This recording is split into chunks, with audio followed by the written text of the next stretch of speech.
Le bilan est extrêmement lourd et il risque encore de s'aggraver. Au moins 2300 personnes ont perdu la vie et des milliers d'autres blessées après un séisme en Turquie et en Syrie. Partout dans le monde, de nombreux pays proposent leur aide, dont la Belgique. Et à Bruxelles, le Congrès national du Kurdistan se mobilise aussi. Michel Gaillard, on vous y retrouve en direct. L'émotion, on l'imagine, est très grande.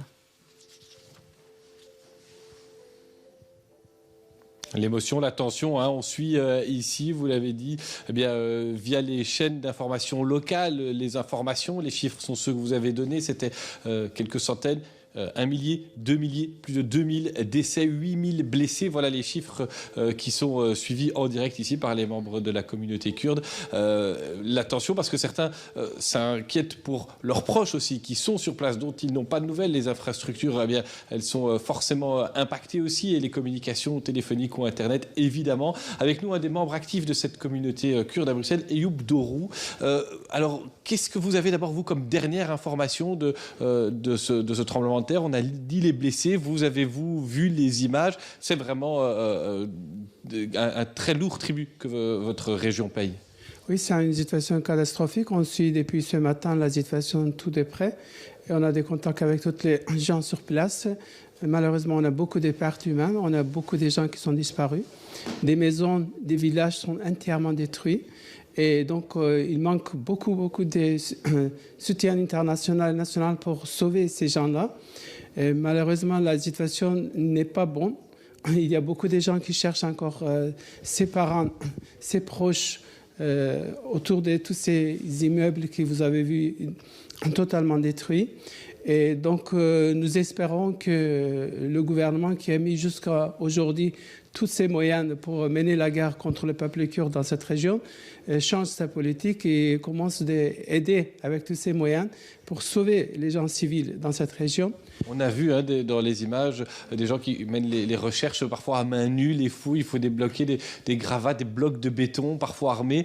Que peuvent faire des gens qui voudraient vous aider? On imagine que les organisations humanitaires vont se mettre en route, mais ici, quand on habite à Bruxelles, que peut-on faire? Nous, on essaie avec les moyens que nous possédons, avec toutes nos associations en Europe, on essaie de porter des aides et aussi nos gens qui se vivent aussi en Europe, ils essayent d'aider, mais comme vous avez vu, la situation est catastrophique. Le temps n'est pas favorable et nous sommes en hiver total et il y a la neige partout dans la région de Kurdistan. Dans ces conditions-là, bien sûr, les gens civils ils ne peuvent pas faire beaucoup de choses. Nous, on a besoin de matériel lourd pour se débarrasser de toute cette ruine des maisons, des immeubles entièrement détruits. Et pour ça, on a besoin d'une aide internationale. C'est pour ça que je pense que c'est l'aide internationale sur place directe. C'est très, très important. Donc, c'est le Croix-Rouge international, les États qui se sont proclamés des portées d'aide sont importants pour notre peuple. Malheureusement, cette région du Kurdistan, qui s'appelle aussi la ville de Marash, a été aussi plusieurs fois touchée par différentes formes politiques de l'État. Et aussi, c'est une région très, très politisée. Il y a beaucoup d'immigration de cette région en Europe. Et nous espérons que les forces internationales, aussi les institutions internationales, portent leur aide pour sauver tous ces civils qui se trouvent en une situation très, très difficile. Merci Eyüp Dorou. Je rappelle que vous êtes un membre de la communauté kurde ici et que c'est avec d'autres que vous suivez minute après minute l'évolution de la situation suite à ce tremblement de terre. Vous l'avez dit, Camille, la Belgique propose son aide et puis il y a aussi évidemment la possibilité de faire des dons, notamment aux organisations humanitaires.